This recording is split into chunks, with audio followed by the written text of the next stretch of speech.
Sahabat sebangsa dan setanah air, New Mind harus segera mendeklarasikan untuk memposisikan dirinya menjadi yang terdepan. Sama seperti apa yang dideklarasikan Xi Jinping setelah peringatan ulang tahun Partai Komunis Cina yang ke-100. Dia sampai saat ini terus mengkampanyekan Make China Great Again atau MCGA, mirip dengan maganya Trump, Make America Great Again. Saat ini ada 6 kebijakan terbarunya untuk dalam negeri Tiongkok yang ketat dijalankan. Salah satunya apa yang dilakukan pemerintah kepada Jack Ma yang membuatnya Jack Ma terdiam tak berkutik. Oligarki salah tempat Jack Ma itu. Apa yang dilakukan pemerintah Xi Jinping? Dipisahkannya sistem pembayaran dengan marketplace, Alipay dengan N dan lain sebagainya. Kebijakan lain yaitu apalagi? Perusahaan Tiongkok yang go global dan kepemilikannya masih didominasi oleh warga negara Tiongkok dan BUMN Tiongkok didukung penuh oleh kekuatan pemerintahan Partai Komunis Cina. Namun perusahaan lokal yang dimasuki investor asing dikerdilkan. Ini membuat geger dunia finansial seminggu terakhir ini. Sosialisme ketat dilakukan secara otoriter, di mana yang kaya diambil haknya, sebagian besar dibagikan ke rakyat dengan tangan besi. Diratakan kekayaannya, diambil hampir 40% tambahan untuk negara dari tahun-tahun lalu, atau kekayaannya diambil 40% lagi untuk rakyat. Intinya Tiongkok untuk Tiongkok saat ini. Xi Jinping mau ambil balik kekuatan ekonomi dalam negeri, tidak bergantung asing dan uang asing lagi, juga diambil dari tangan oligarki. Persis seperti Rusia. Putin ambil separuh kekayaan oligarki di Rusia. Kalau Tiongkok yang kaya itu PKC, kalau Rusia yang kaya itu Putin Incorporated. Efek Xi Jinping tadi jadi bagaimana? Faktanya saat ini saham-saham perusahaan seluruh dunia yang investasinya di dalam negeri Tiongkok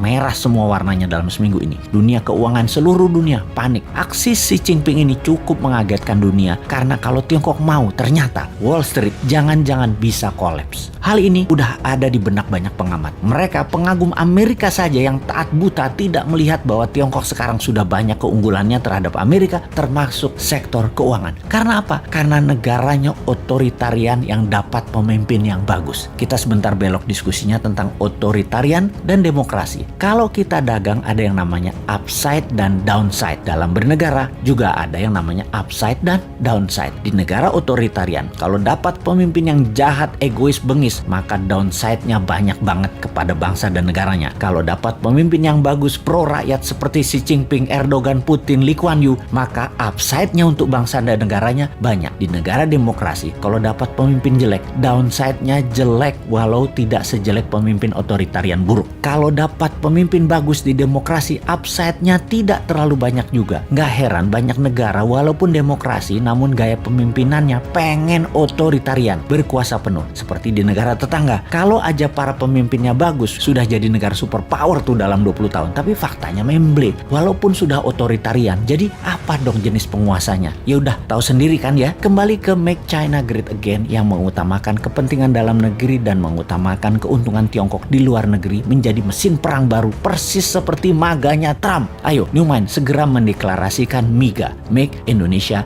Great Again. Indonesia first. Apa-apa Indonesia duluan dan apa-apa Indonesia yang harus untung. MIGA mengutamakan kekuatan dalam negeri, di mana kalau ada FDI maka produknya diutamakan untuk dipakai di dalam negeri atau untuk ekspor, dan syaratnya lagi 100% bahan bakunya adalah bahan baku dalam negeri. Lebih diutamakan lagi sesungguhnya apa? DDI, Domestic Direct Investment, investasi putra bangsa. New Mind gitu loh.